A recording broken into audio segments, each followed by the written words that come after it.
এবার আমরা জানবো গীবতের পরিণাম, ক্ষতি। গীবতের তিনটা ক্ষতি জানবো, বলেন কয়টা? 1 নাম্বার ইহকালীন ক্ষতি, 2 নাম্বার পরকালীন ক্ষতি, 3 নাম্বার উভয় ক্ষতি। উভয় ক্ষতি মানে দুনিয়া আখিরাত মিলায়া। ইহকালীন ক্ষতি কি? ইহকালীন ক্ষতি, আপনি যদি কারো গীবত করেন আর যদি তার থেকে মাপ না চান, মনে রাখেন মরণের আগে আল্লাহ আপনার ঘরে হলেও আপনাকে অপমান করে ছাড়বেন। মানে ঠিক কি? ঠিক কইলেও ঠিক, না কইলেও ঠিক, কারণ আমি তো এখন হাদিস কম, এটা আমার মুখের কথা না তো।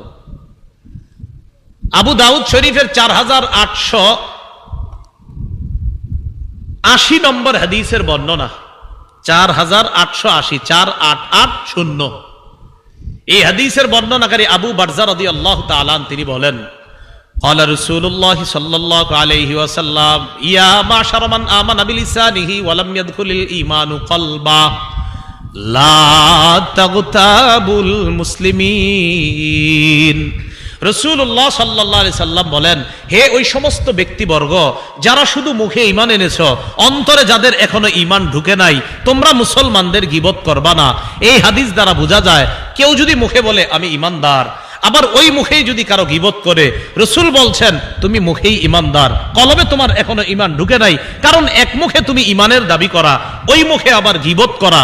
রাসূল বলেন যদি তুমি মুখে বলো আমি ঈমানদার, আবার ওই মুখেই যদি তুমি গীবত করো, তো বুঝতে হবে তুমি মুখে মুখে ঈমানদার, তোমার কলবে এখনো ঈমান ঢুকে নাই। কি বুঝলাম?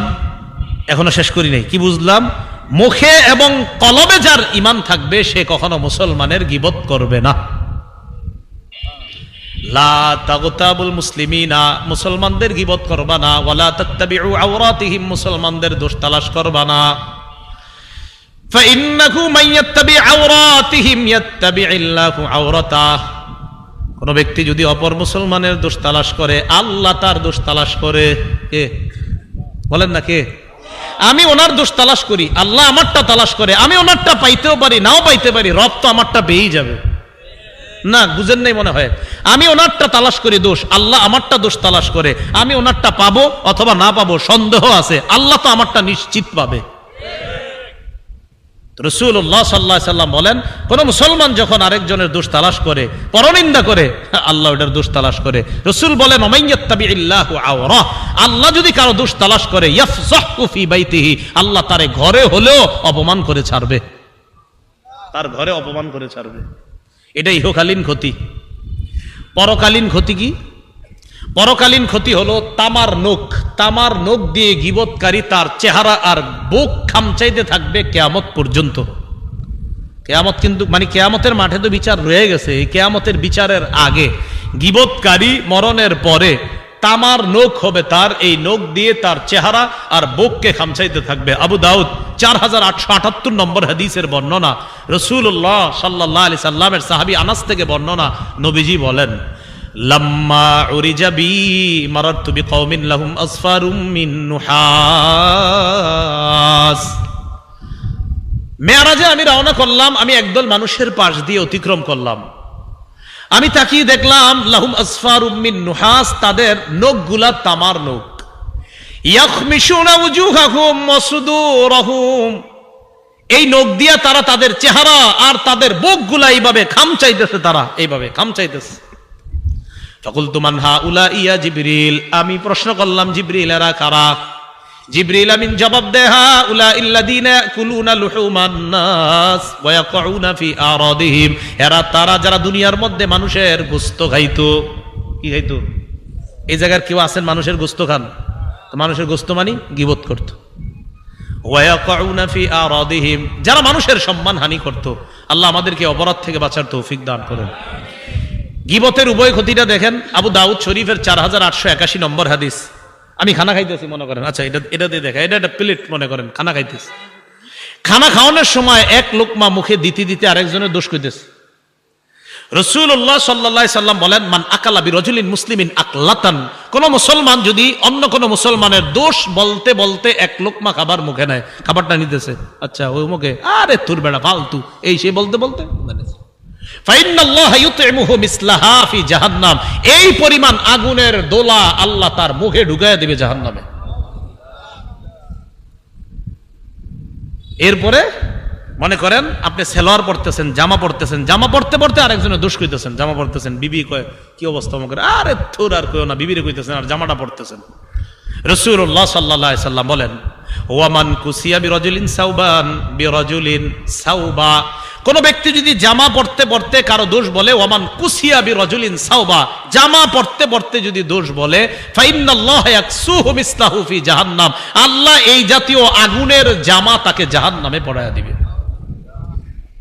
ওয়ামান কামা বিরিয়াইন ওয়া সুমআতিন, ওয়ামান কামা বিরাজুলিন রিয়াআন ওয়া সুমআতান বা মাকামা রিয়াইন ওয়া সুমআ, কোন ব্যক্তি যদি অপরের দোষ বইলা মানুষের সামনে বড় হইতে চায়, কোন ব্যক্তি অপরকে খাটো করে মানুষের সামনে বড় হইতে চায়, আপনারাও খুশি, জি হুজুর আরো কোন ইচ্ছা মতো এটারে, তো আপনাদের সামনে আমি খুব বাহবা পাইতেছি।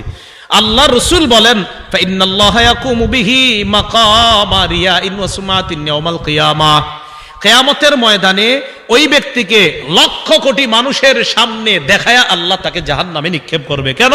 তুমি না দুনিয়াতে মানুষের সামনে বড় হইতে চাইছো, এখন ঠিক আছে হযরত, আপনাকে আখেরাতেও মানুষের চোখের সামনেই আমি জাহান্নাম দিচ্ছি, জান। কি দোষ চর্চা করবেন? কারো গীবত করব?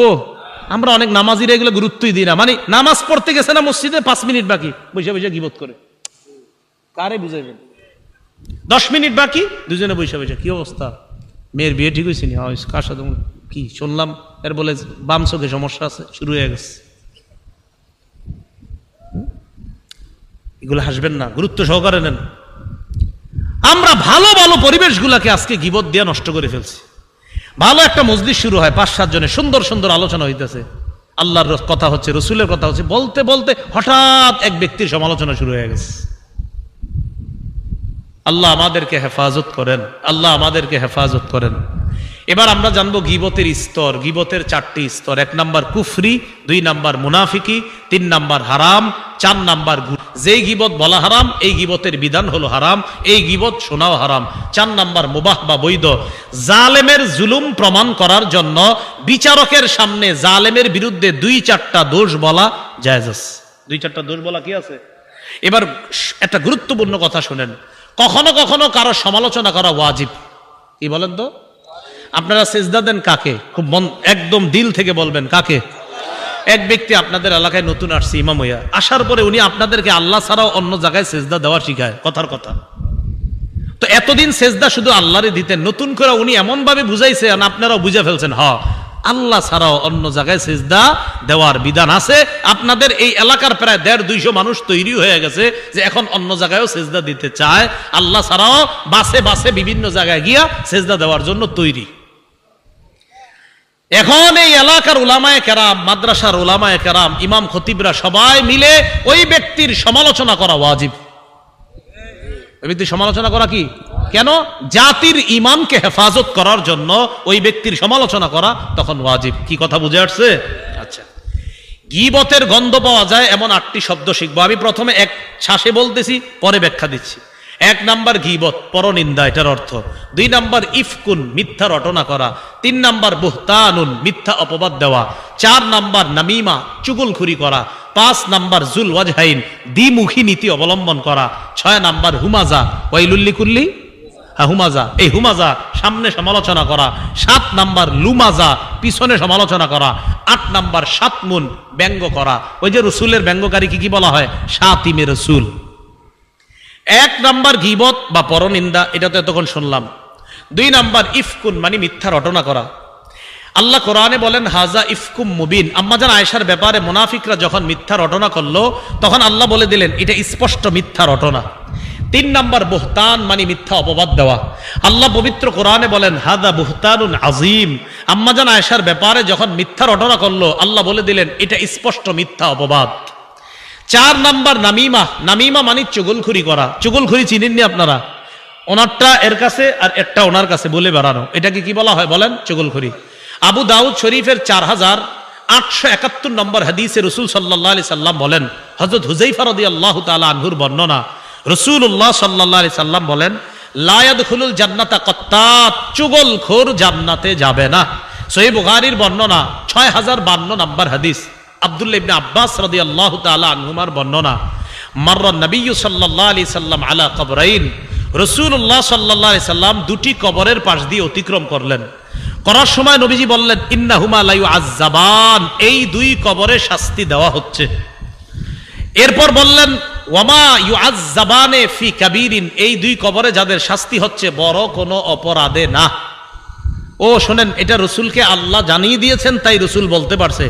আবার বলছি, রসুল যে বলছে এই দুই কবরে আযাব হচ্ছে, এটা আল্লাহর পক্ষ থেকে নবী জানছে, জানার পরেই বলছে। মনে রাখবেন, নবী নিজের থেকে কিছু বলে না, আল্লাহ না বলাইলে। আল্লাহ যা বলে সেটাই নবী বলে। কি কথা বুঝে আসছে? হ্যাঁ।